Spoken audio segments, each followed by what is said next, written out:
ફતેપુરા લાઈવમાં આપ તમામ દર્શક મિત્રોનું સ્વાગત છે। હું છું આપની સાથે રિપોર્ટર યાસીન ભાભોર।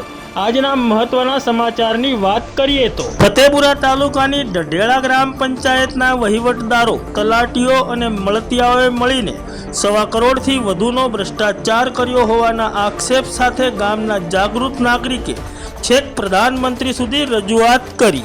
ઢઢેળા ગ્રામ પંચાયતના તમામ બેંકોના ખાતાઓ ફ્રીઝ કરવા તેમજ 16મા નાણાં પંચની ગ્રાન્ટો સ્થગિત કરવાની ઉગ્ર માંગ કરાઈ। દાહોદ જિલ્લાના ફતેપુરા તાલુકાની ઢઢેળા ગ્રામ પંચાયત અસ્તિત્વમાં આવી ત્યારથી લઈને કાયદાકીય પ્રક્રિયાઓના કારણે આજ દિન સુધી વહીવટદારો દ્વારા ચલાવવામાં આવી રહી છે।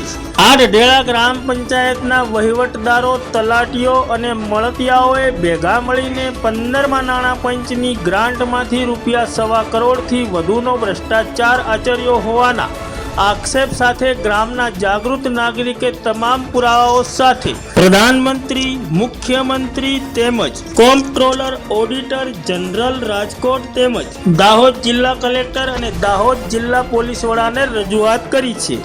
તેઓએ રજૂઆતમાં આક્ષેપ કરતા જણાવ્યું છે કે ઢઢેળા ગ્રામ પંચાયતના વહીવટદારો, તલાટીઓ અને મળતિયાઓએ ભેગા મળીને 15મા નાણાં પંચની ગ્રાન્ટમાંથી ₹1.25 કરોડથી વધુનો ભ્રષ્ટાચાર આચર્યો છે અને તેઓએ જે કામો દર્શાવ્યા છે તે એક પણ કામ સ્થળ ઉપર કરવામાં આવ્યા જ નથી।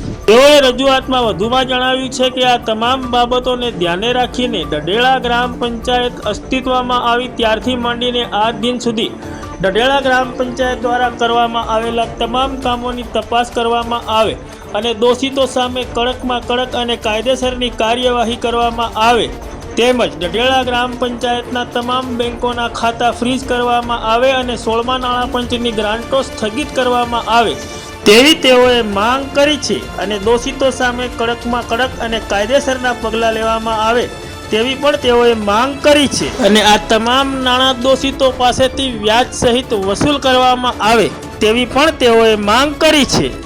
આ સમગ્ર મામલે સંપૂર્ણ અને વિસ્તૃત અહેવાલ ટૂંક સમયમાં પ્રસિદ્ધ કરવામાં આવશે।